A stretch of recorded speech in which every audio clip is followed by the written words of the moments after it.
ಹಾಸನದಿಂದ ಕೋಲಾರವರೆಗೆ ಸಾವಿರಾರು ಜನ ಲಕ್ಷೋಪಲಕ್ಷ ಸಲ ಹಾಡಾದ್ಮೇಲೆ ಅವರಿಗೆ 40 ವರ್ಷ ಆದಮೇಲೆ ಪ್ರಕಟ ಮಾಡಿದ್ರು. ಸಿದ್ಧಲಿಂಗರ ಹಾಡುಗಳನ್ನು ನಾವು ಅಕ್ಷರ ರೂಪದಲ್ಲಿ ಎಷ್ಟು ಓದಿದ್ವೋ ಅದಕ್ಕಿಂತ ಮೌಖಿಕವಾಗಿ ಸಾವಿರ ಜನ ಲಕ್ಷ ಸಲ ಹಾಡಿದಾರಲ್ಲ, ಅದು ಈ ಕಾವ್ಯಕ್ಕೆ ನಾವು ಕೊಟ್ಟಿರ್ತಕ್ಕಂಥ ಬಹಳ ದೊಡ್ಡ ಮಹತ್ವ, ಬಹಳ ದೊಡ್ಡ ಗೌರವ. ಇನ್ನು ಮುಂದೆ ಕೂಡ ಹಾಡ್ತಾರೆ, ಈಗಲೂ ಕೂಡ ಹಾಡಿದ್ದಾರೆ. ನಾನು ಇನ್ನೊಂದು ಪ್ರಸಂಗನ ಹೇಳಬೇಕು. ಅನೇಕರು ಒಂದು ಸಿದ್ಧಲಿಂಗರ ನೆಲೆಯಲ್ಲಿ ಭೇಟಿಯಾದ್ರಿ ಅಂತ ಪ್ರಸಂಗನ ಹೇಳಿದ್ರು.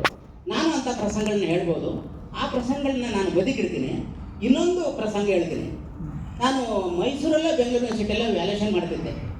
ಅಂದರೆ ಇದು MA ಕನ್ನಡಕ್ಕೆ ಪ್ರಶ್ನೆ ಕೇಳಿರ್ತಾರೆ, ಅದಕ್ಕೆ ಉತ್ತರದ ಥರ ಬರೆದಿರ್ತಾರೆ. ಕೆಲವು ಉತ್ತರ ಬರೆದ್ರೆ ಕೆಲವು ಉತ್ತರದ ಥರ ಬರೆದಿರ್ತಾರೆ. ನಾವು ವ್ಯಾಲ್ಯೂಷನ್ ಮಾಡ್ತೀವಿ. ಮತ್ತು ವ್ಯಾಲ್ಯೂಷನ್ ಮಾಡೋದ್ರಲ್ಲಿ 2 ರೀತಿ ವ್ಯಾಲ್ಯೂಷನ್ ಮಾಡೋದಿರ್ತಾರೆ. ಓದಿ ವ್ಯಾಲ್ಯೂಷನ್ ಮಾಡೋರು ಮತ್ತು ಓದ್ದಲ್ಲ ವ್ಯಾಲ್ಯೂಷನ್ ಮಾಡೋರು. ನಮ್ಮ ಪಕ್ಕ ಕೂತಿರ್ತಾರೆ, ಸರ್ ಅದು ಹೋಗೋಣ ಅವರು. ನಾನು ಸ್ವಲ್ಪ ಓದಿ ವ್ಯಾಲ್ಯೂಷನ್ ಮಾಡೋ ಬಣ್ಣದವನ್ನು ಅಂದ್ಕೊಂಡಿದ್ದೀನಿ. ಒಂದು ಪ್ರಶ್ನೆ ಹೀಗಿತ್ತು, ಚಿನ್ನ ಸಿದ್ಧಲಿಂಗಯ್ಯವರ ಕಾವ್ಯದ ಆಶಯಗಳನ್ನು ಕುರಿತು ಬರೆಯಿರಿ. ಸರಿ, ಸಿದ್ಧಲಿಂಗಯ್ಯರ ಬಗ್ಗೆ ಒಂದು ಪುಟ ಬಿಟ್ಟಾರೆ ಪಿಕ್ಚರ್, ಯಾರು ಬೇಕಾದ್ರೆ ಬರೀಬೋದು. ಹಿಂಗೆ ಬಂಡೆ ಕವಿತೆ ಎಲ್ಲ ಆಯ್ತು. ಏನು ಆಶಯ ಅಂದರೆ ಕವನ ಬಂದಿದೆ, ಎಕ್ಕಿರಲ್ಲ ಒದಿರಲ್ಲ, ಈ ನನ್ನ ಮಕ್ಕಳ ಚರ್ಮ ಎಪ್ರಿಲ್ಲ, ಮುಂದಕ್ಕೆ ನೆನಪಿನ ಶಕ್ತಿ ಕಟ್ಟಾಗ್ಬಿಡ.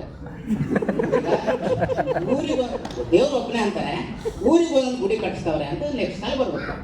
ಅದು ನೆನಪ ಕೈ ಕೊಟ್ಬಿಟ್ಟಿದೆ. ಯಾವಾಗ ಸಿದ್ಧಲಿಂಗಯ್ಯರ ಕಾವ್ಯನ ಕೋಟ್ ಮಾಡೋ ಪ್ರಸಂಗ ಬಂತಲ್ಲ, ಏನಂತ ಎಕ್ಕಿರಲ್ಲ ಒದಿರಲ್ಲ, ಈ ನನ್ನ ಮಕ್ಕಳ ಚರ್ಮ ಎಪ್ರಿಲ್ಲ, ಆ ಉತ್ತರ ಬರೆಯವರಿಗೆ ಮೈ ಮೇಲೆ ಸಿಟ್ಟು ಬಂದಿದೆ. ಈ ಬೋಳಿ ಮಕ್ಕಳು ಮೆಟ್ಟನೆ ಹೊಡಿಲ್ಲ,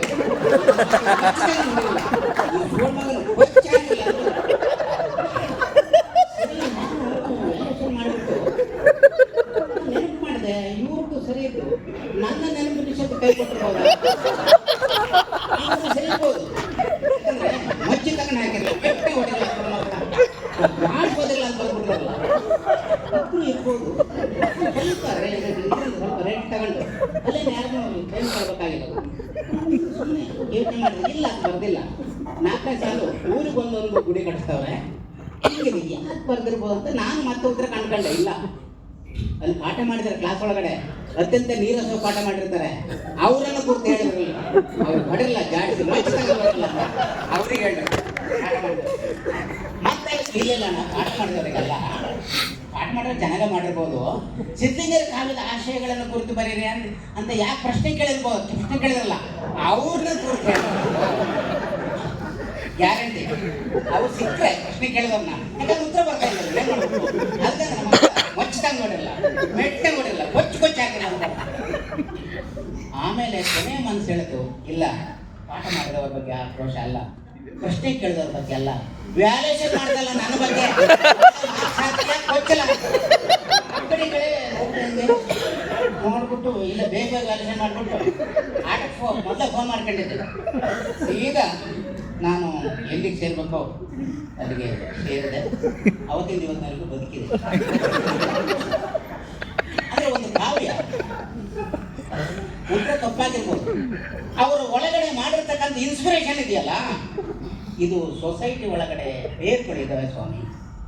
ಅಪಮಾನವನ್ನ, ಹಸಿವನ್ನ, ದಮನವನ್ನ ಮತ್ತು ಏನಂತ ಸಪ್ರೆಸ್ನೆಸ್, ತುಳಿಯುವಿಕೆ ಮುಂದುವರಿಸಿದ್ರೆ ಅಂತ ಉತ್ತರ ಯಾಕೆ ಬರ್ತಿದೆ, ಎಷ್ಟು ಬಂದಿರ್ಬೋದು ಆಲೋಚನೆ.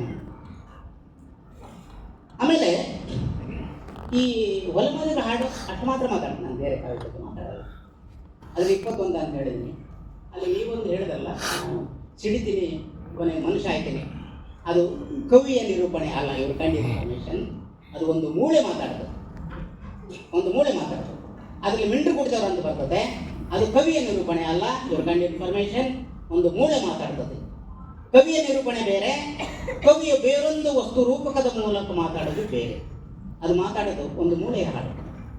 ಅಲ್ಲಿ ಒಂದು ದನ ಮಾತಾಡ್ತದೆ. ಈ ಸಂಕಲನದಲ್ಲಿ ಒಂದು ದನದ ಪದ ಇದೆ.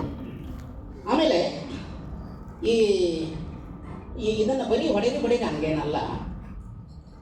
ಆಮೇಲೆ ಉತ್ಪ್ರೇಕ್ಷ ಅಲಂಕಾರ ಅದು ಕೂಡ ಅಲ್ಲ.